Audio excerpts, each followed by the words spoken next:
U.S. President Donald Trump is set to sign off on a budget deal for the remainder of the financial year. Trump has been forced to backtrack on his plans to cut the humanitarian aid allocation by 28%. The decision comes after the U.S. Congress voted against his proposal to cut aid to Africa. During budget negotiations, Democrats managed to persuade Republicans to include $990 million of additional spending to help counter famine-like conditions in South Sudan, Somalia, Nigeria, and Yemen. Aid agencies are praising this decision.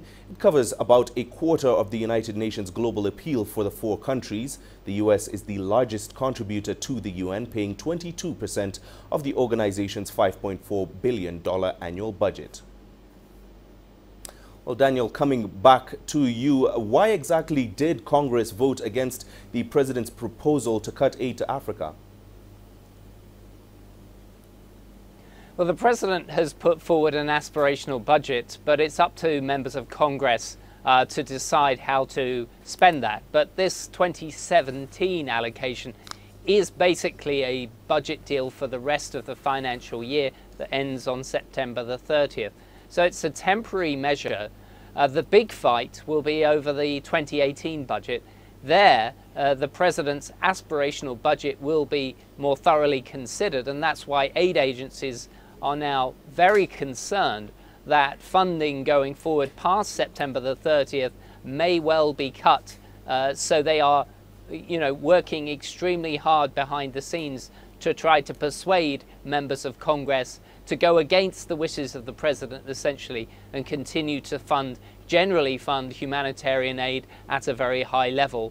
But it must also be said, to be fair to the White House, that they have put out statements suggesting that they would continue the kind of humanitarian food aid that we have seen in abundance in this part of Africa and Yemen as well. So I think there is definitely a continued desire to maintain pressure on these famine conditions that are existing and popping up in these four countries.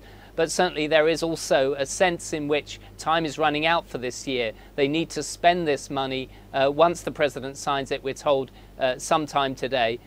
They need to spend this money in order to get it to the people who really need it to save lives in South Sudan and the other three countries. And Daniel, if the deal is indeed signed, just how soon can we expect the funds to get to the intended groups?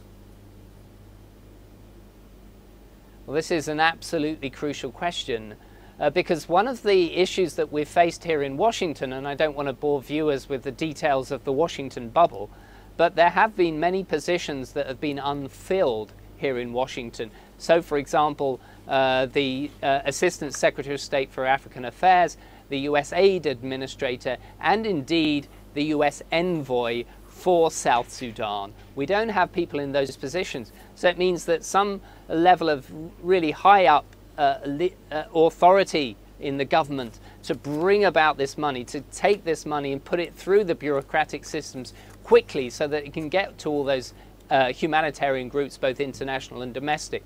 That is still an open question. So I think there will be a lot of effort by the aid community to really press the administration to get those positions in place, or at least get bureaucrats in place who know how to press the right buttons to get the allocations of funds to the people who really know how to spend it and who can save literally tens of thousands of lives with this $1 billion allocation. Back to you. All right, thank you very much for that. CGTN's Daniel Renchi is joining us from the U.S. Capitol.